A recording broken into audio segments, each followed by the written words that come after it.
finishing up a little bit of animalistic training, animal movement training, if you will, and I thought I would take some time today to talk to you a little bit about how to set that up for yourself and basically why you'd want to ever consider doing some animal-based training, animal movement-based training. Now, let's go ahead and talk about this for a little bit, because I've showed you some information on this in the past, but we've never really gone into the why part of it. So I want to go into the why part of it today, and I want to explain a little bit more about why you may want to consider doing some of these movements, and then how to safely set yourself up, all right? Why? Why would I want to do animalistic movements? Kind of looks crazy. Not sure it really is for me. Well, you know what? Think about where you came from. Yeah, not where you grew up, but how you developed. Where'd you start? On the floor. Specifically, on your stomach. Went to learning how to roll. Then you went to learning how to crawl. All right, all those movements are ground-based movements. Could be classified as animalistic movements, and a lot of the animalistic movements that I do require 4-point contact. So you know what? What I think it does is it brings you back to your early development stages, which means that you're going to develop your core strength again, because that's why you did it to begin with. You learned to crawl because that helped develop your core stability. And then you went to standing and kneeling and all those things. So guess what? Go back to it, and you're going to help develop a good core stability strength. So that's one of the things that I think why you want to consider animalistic movements. Second thing, mobility. Yeah, I think we get stuck in sitting positions and in standing positions a lot. And as a result of that, we lose mobility and our ability to get down to the ground. But you know the number one thing that's going to get us in trouble as we get older? Falling. More importantly, getting up from the ground. Being able to get up from the ground, even if you don't fall, which I hope you don't do, but you're going to have to get to the ground at times. Can you get back up?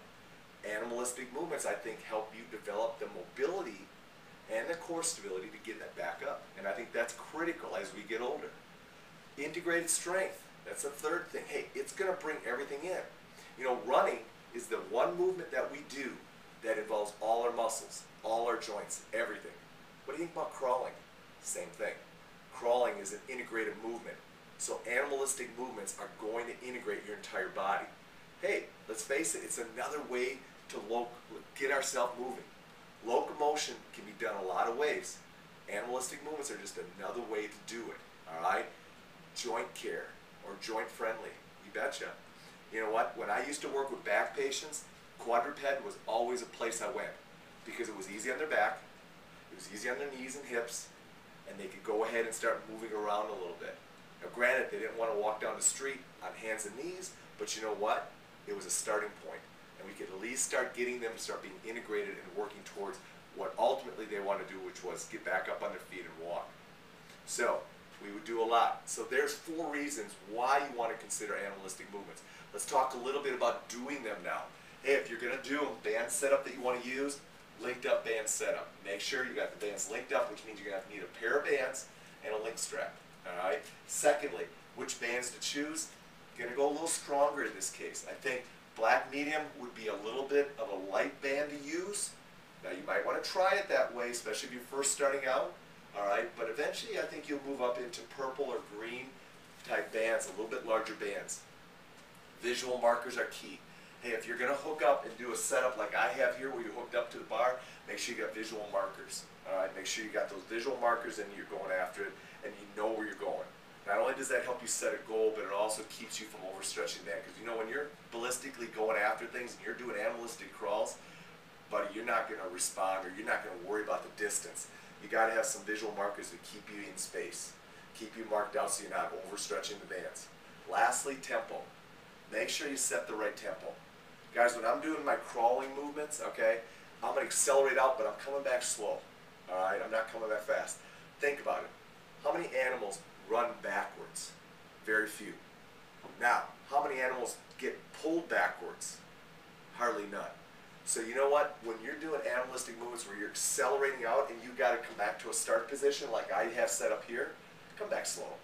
Hey, just work on getting out quick. Increase your time in your type of exercise. So instead of going 30-second bouts, maybe go 45 or a minute. And just work on acceleration out, acceleration out. Your heart rate will climb, I promise you. but make sure your tempo coming back is safe. If you're doing frog jumps, nobody says you got to do repeat frog jumps. Feel free to do one at a time and come on back, one at a time and come on back. All right?